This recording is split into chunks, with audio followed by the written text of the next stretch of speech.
দিচ্ছে, ভালো কথা। কিন্তু এটার মধ্যে একটা খুব ইন্টারেস্টিং দফা আছে, তা হইতেছে সংখ্যানুপাতিক নির্বাচন। এটার মানে কি জানেন? মানে হইতেছে ধরেন আপনার আসনে মোট ভোট 10 লাখ, মানে মোট ভোটার আর কি। তো ইলেকশন হইলো বিএনপি পেলো 5 লাখ, জামাত পেলো 3 লাখ। এখন আবার জামাত বলবে আমাদের কম ভোট দিলেন কেন? যাই হোক, করলে কেন উচিত, না করলে কেন উচিত না, আসেন এটা আমরা আলাপ করি। জামাতের লোকেরা একটু আপনারা দেখেন, একটু বুঝে নিয়েন। আপনারা তো বেশি বুঝেন, মেলা শুনলেন লাইক আমার কথা। আসেন শুনি। আমি প্রথমে আপনাদের এই দাবির ইতিহাস শোনাবো, তাইলে আপনি একটা প্যাটার্ন দেখতে পাবেন। কিন্তু আপনি নিজেই বুঝবেন যে এটা কার দাবি, আসলে কারা এই দাবি তুলিচ্ছে। প্রথম দাবি তুলিছ কে জানেন? জানেন জানেন না?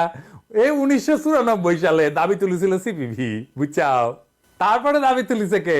জাতীয় পার্টির জিএম কাদের, বুঝছাও। দুই মাল লাইনে এসে গেল, বুঝছাও। আপনাদের মনে আছে না, জিএম কাদের নির্বাচনের আগে ইন্ডিয়া গিয়া বার্তা নিয়ে আসছিল, আবার কইছিল কওয়া যাবে না, কি কয়ে দিছে ইন্ডিয়া। তারপরে কইছে কে? চরমোনাই।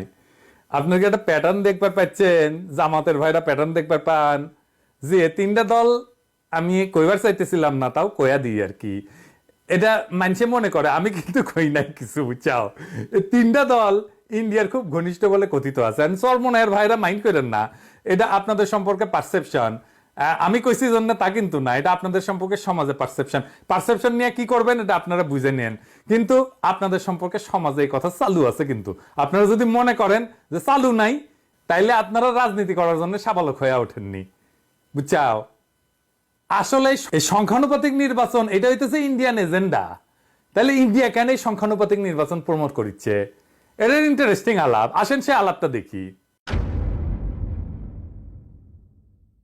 ভারত বাংলাদেশে এখন দুইটা জিনিস চায়, ও তো তালুকদারি গেছে, এখন দুইটা জিনিস চায়।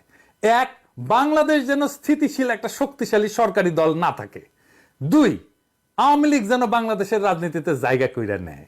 এই দুইটা উদ্দেশ্যই সফল করবে সংখ্যানুপাতিক নির্বাচনের ব্যবস্থা, বুঝছেন। এটা কিন্তু ভয়ানক একটা দাবি করেছে জামাত, বুঝেও নাই যে এই দাবিতে কি হয়ে যাবে। আসেন আমরা দেখি কিভাবে। আসেন প্রথম ইস্যুটা দেখি।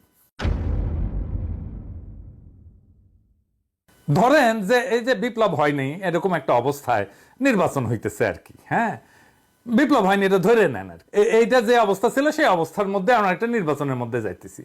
আওয়ামী লীগ বিএনপি উভয়েরই নিজস্ব শক্তিতে নির্বাচনে জয় হওয়ার কিন্তু সম্ভাবনা আছে।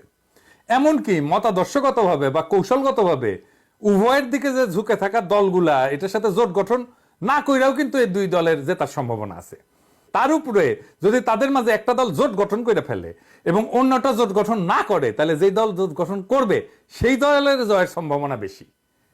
আরো স্পষ্টভাবে বলতে গেলে উদাহরণ দিই একটা, বিএনপি যদি এককভাবে নির্বাচনে প্রতিদ্বন্দ্বিতা করে, জামাতও যদি একই কাজ করে এককভাবে, অন্যদিকে আওয়ামী লীগ যদি তার ছত্রছায়ায় থাকা জাপা এবং অন্যান্য সিপিবি টিপিবি সব দলগুলোর সাথে জোট গঠন করে, তাইলে আওয়ামী লীগের নেতৃত্বাধীন জোট বিএনপিকে পরাজিত করে দেবে, সম্ভাবনা বেশি, এবং সংসদে অধিকাংশ আসন আওয়ামী লীগের জোট নেবে। আবার উল্টা দিকে বিএনপি এবং জামাত যদি 2001 সালের নির্বাচনের মতো জোট গঠন করে ফেলে, তাহলে তাদের সংখ্যাগরিষ্ঠতা পাওয়ার সম্ভাবনা অনেক বেশি। আবার ধরেন যদি বিএনপি এবং আওয়ামী লীগ উভয় নিজ নিজ সমমনা দলের সাথে জোট গঠন করে, বিএনপিও জোট গঠন করলো, আওয়ামী লীগও জোট গঠন করলো, তাইলে বিএনপির নেতৃত্বাধীন জোটের আওয়ামী লীগ নেতৃত্বাধীন জোটকে হারায় দিতে পারে, অনেক সম্ভাবনা বেশি।